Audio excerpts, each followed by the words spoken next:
I love blueberries in the summer. I find myself often adding or using blueberries in many different recipes. Today I'm sharing my blueberries and lemon cream cheesecake bars. This recipe is a layered dessert that's best described as a cross between blueberry cheesecake and lemon bars. We'll throw in blueberry cobbler too. Think of a dense bottom cake layer topped with a layer of lemon cream cheese custard mixed with blueberries. I can taste it now. We love this sweet treat when the weather is warm and the blueberries are in abundance. Let's check it out.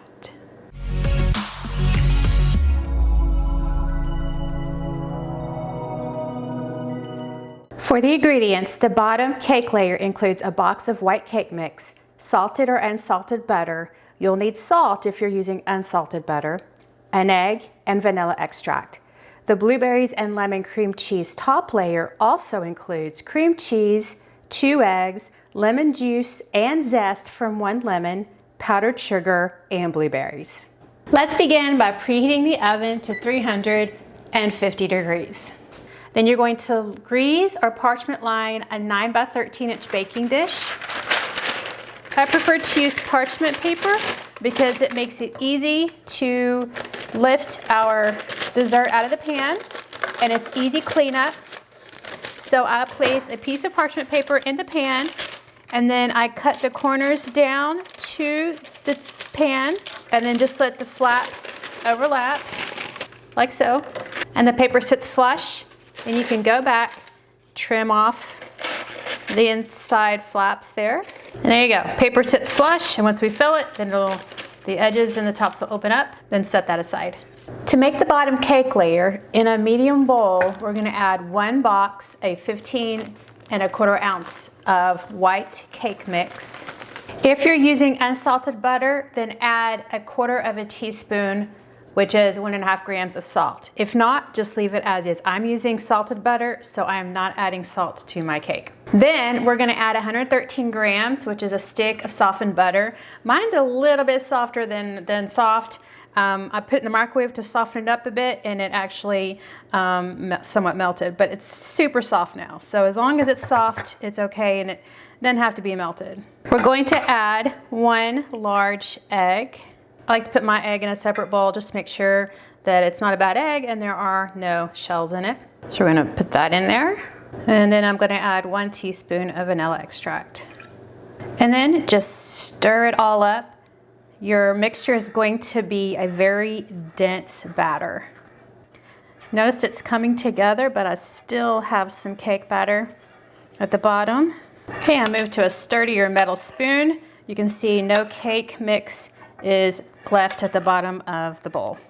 Okay, so now this is mixed up enough. We're going to take our prepared pan and we're going to place our stiff cake mix at the bottom.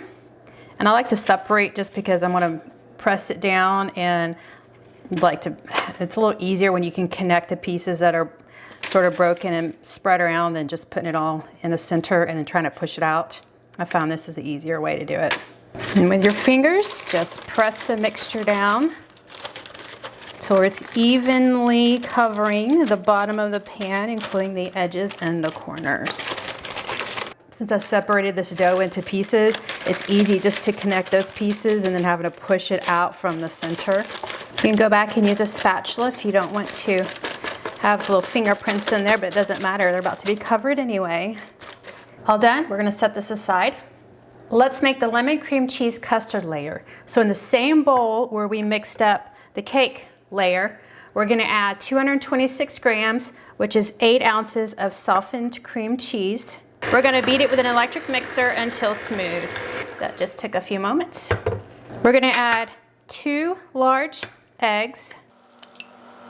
Crack them in a separate bowl just to ensure that you do not have a bad egg or that you don't get shells into your batter. And there's my second egg.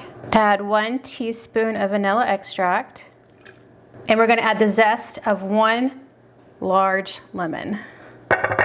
Beat the mixture again until smooth. Okay, that's smooth enough. Then add 453 grams, which is 4 cups of powdered sugar. So this is like a pound of powdered sugar. That's quite a bit, I know. This is not a healthy dish. And that is one package or one box. So now we gotta be careful that we don't allow any sugar to fly out of the bowl. So just start on low blending. Scrape down the bowl edges as you go. And then once it gets mixed in, if you wanna increase the speed for just a few moments to ensure that it's all blended well, you could do that. With the exception of the lemon zest, it should be a smooth mixture. Can you see the lemon zest hanging out throughout the batter? So it'll provide a nice lemon flavor in addition to the juice in the blueberries. You have a smooth, almost a liquidy mixture here. So in a small bowl, we're gonna add some fresh blueberries. And I'm using 2 cups here, which is 12 ounces. The blueberries should be washed and patted dry. They should not be wet. They also should be clean.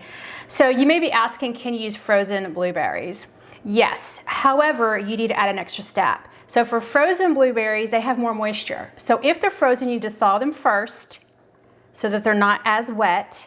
Pat them dry just like you did here with the fresh ones, and then mix them with 1 tablespoon of starch, whether it's cornstarch, arrowroot starch, potato starch, whatever starch you have. Because I've found in my experience that frozen blueberries in this particular recipe tend to be wet on top. So by thawing them and patting them dry and adding the starch, then you have a better chance of not having a wet topping. But regardless, you're gonna add the juice of the 1 lemon that we took the zest from, and then just stir it together. So aside from flavor, another reason that we add the lemon juice to the blueberries is that the acid in the lemon juice brightens the blueberries and it keeps them blue, you know, instead of turning them gray, which is what happens. They kind of dull once they cook or when they sit for a period of time. So this gives them that nice blueberry look. Now, if you don't have lemons, of course this is a lemon dish, but you could also substitute with lime or orange. You'll just have a different flavor. It wouldn't be blueberries and lemon anymore. Okay, so that's that. Now we're ready to put it all together. We're gonna start with scattering the blueberries over our cake layer. You want to scatter them evenly. Now we're carefully going to pour our custard layer over the blueberries. Just spread that custard around. So you can see as I'm pouring the custard over it, it's pretty much spreading itself out, so I don't really have to do much spreading myself. We're ready for the oven. We're gonna bake for 50 to 52 minutes. The edges and top should be golden brown and a little crusty. Our blueberries and lemon cream cheesecake is hot out of the oven. Notice the blueberries are still popping and bubbly. We've got the nice texture of dark crust at the top. We need to let this cool at room temperature for 2 to 3 hours, and then we'll cut and serve or store it in the refrigerator until we're ready to eat it. Now that the cake has cooled, we can cut and serve it. But first, we need to add a little visual appeal to the top. Since we lined the pan with parchment paper, now we can lift up our cake and place it on a board on which we can cut. Even though it did leak out a little bit, it's still removed from the pan easily with paper. So then you just, with the blueberries, you can run your knife along the edges if it looks like some of it's pulling apart from the cake. Just like so. Comes off fairly easily. But those blueberries are moist, so they sort of stick to and sticky. The top layer is sticky layer, so it sticks to the pan paper just a smidge. I like to go back and add a little bit of dusting of powdered sugar to the top. You definitely want to do this after it cools, or else the powdered sugar will melt. I like to make these bars a little bit bigger than maybe a small cookie bar. And so what I will do is I'm gonna cut this in half in the center, and they are going to be sticky, and then each half in half, and then the other half in half. And then I'm just going to do thirds. So you could do quarters if you want a smaller bar, like so. And then you could cut all the way down. Okay, let's take a closer look. I'm gonna pull one from the center here. Look at that nice cut. You've got the dense cake layer at the bottom. You've got a nice baked blueberry layer. and it is a clean blueberry layer all around. There are bits of blueberries, but the coloring is even. And then you've got the custard lemon layer, which is baked into the blueberries, but it also leaves a nice crust on the top. Take a look at the cut inside of this bar. Just notice how clean cut it is on the inside. On the edges of each bar, it's a very clean, smooth cut. Ooh, it smells sweet. I can smell the lemon and the blueberries. Sweet, rich, creamy, gooey, lemony, and blueberry. Wow. I love the freshness of the blueberries and lemon, particularly against that sweet, rich cake and cream cheese custard. The flavors really go well together. The cake adds a chewiness at the bottom. The blueberries and lemon add freshness. The custard is rich and creamy. Yep. This is a good cake. Store these bars covered in the fridge for up to a week. For longer storage, store cut slices in a sealed bag or container in the freezer for up to several months. This dessert makes a great summertime treat or breakfast, as some of our friends happily told us. Take these to your family gatherings, potlucks, or keep them all to yourself. I might share, but then I might keep them to myself. We have really enjoyed eating them this season. Thanks for watching, liking, and subscribing. Until next time, indulge in some blueberries and lemon cream cheesecake bars and go bake the world.